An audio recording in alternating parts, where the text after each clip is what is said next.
Deary me, it's been a few difficult days at Carrow Road. These double headers when you're at home always feel really exciting. It was Derby on Saturday, it was Preston North End this evening.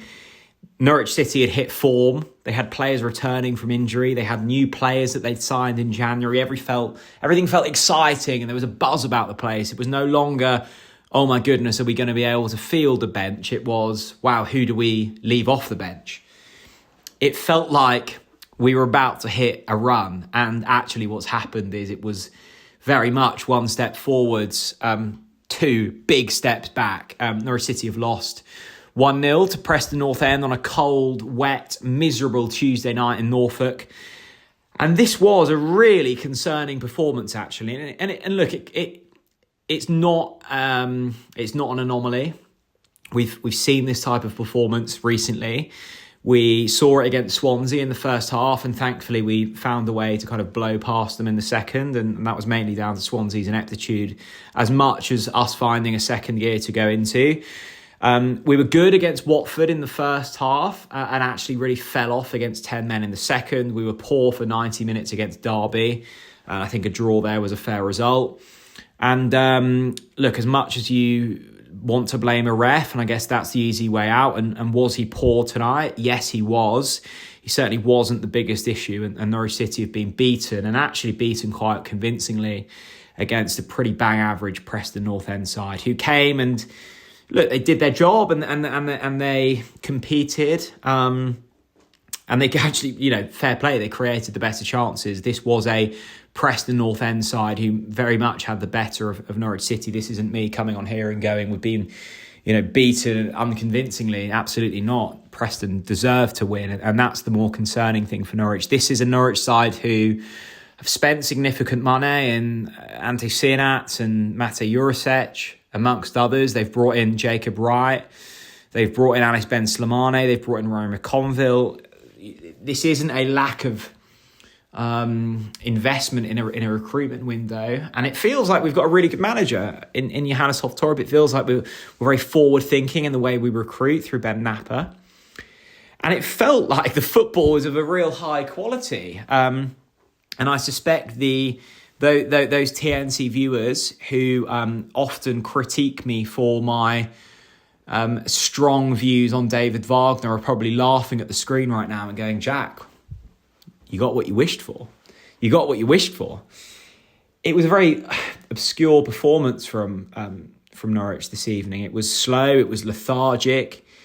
We ended up finishing the final 10 minutes with Shane Duffy as a number 9. It felt very long ball. The biggest frustration for me, I can almost accept slow, methodical build-up play when we're trying to find the pass through the lines, when we're trying to keep possession and work something. Because actually, when you play in that system, often a bit of quality that we've got, whether it be a Josh Sargent or an Emi Marcondes or tonight a Borja Science or someone, will find a way through. It's when you're lumping it forwards with those useless, hopeful kind of floaty long balls into the midriff of a Sargent or often over his head. That's what really frustrates me, and that's what is what it's been in the past few weeks.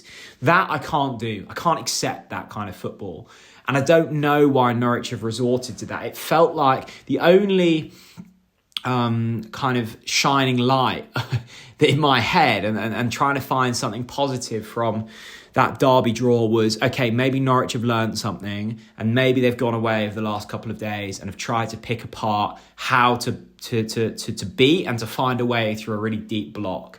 And actually, Derby were deeper than Preston. I thought Preston actually tried to get forward when they could. But there was seemingly nothing learned from that performance. And actually, the performance against Preston tonight was far worse than that of Derby. At least against Derby, we tried to find a way through on occasion, and we weren't looking for the long ball. If the lesson we learned from Derby was, okay, let's try and go long into a Cianat or a Sargent, or try and look for a long ball into Dobbin or Science, well, that doesn't work. And that's never worked. And that's not a sustainable way of trying to play football successfully in the Championship. Certainly, that's not the way that I want to see Norwich City play. So tonight felt quite felt really disappointing. And actually all momentum from the wins against Swansea and Watford, and going into this run where you had Derby and Preston at home and then Hull away, and then you've got a couple more home fixtures coming up, that's gone now. 1 point from a possible 6 against Derby and Preston from Carrow Road simply isn't good enough. If we're trying to find positives, I thought Matej Jurisic came on and looked sharp, got a few good crosses into the box, looked pacey from a kind of on a short distance run and looked quite powerful. So that's a positive. I thought Lewis Dobbin was good again. I must have a word on Borja Sainz, who apparently has been working on his discipline off the pitch. Well, I'm yet to see that. I thought he was quite feisty and prickly again. And actually, there was a catalogue of errors for that Preston goal.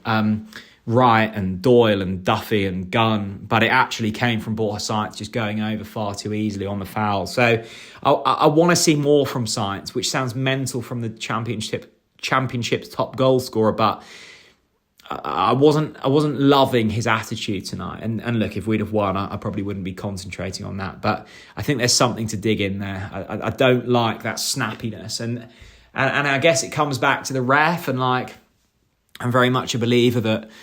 Look, I'd rather bad refereeing decisions than VAR. That's the kind of overarching thought here. But there will be bad refereeing decisions. We know what the standard is like in the Championship, and I think that's just something you have to get used to. And it's above my pay grade to work out why it's so poor.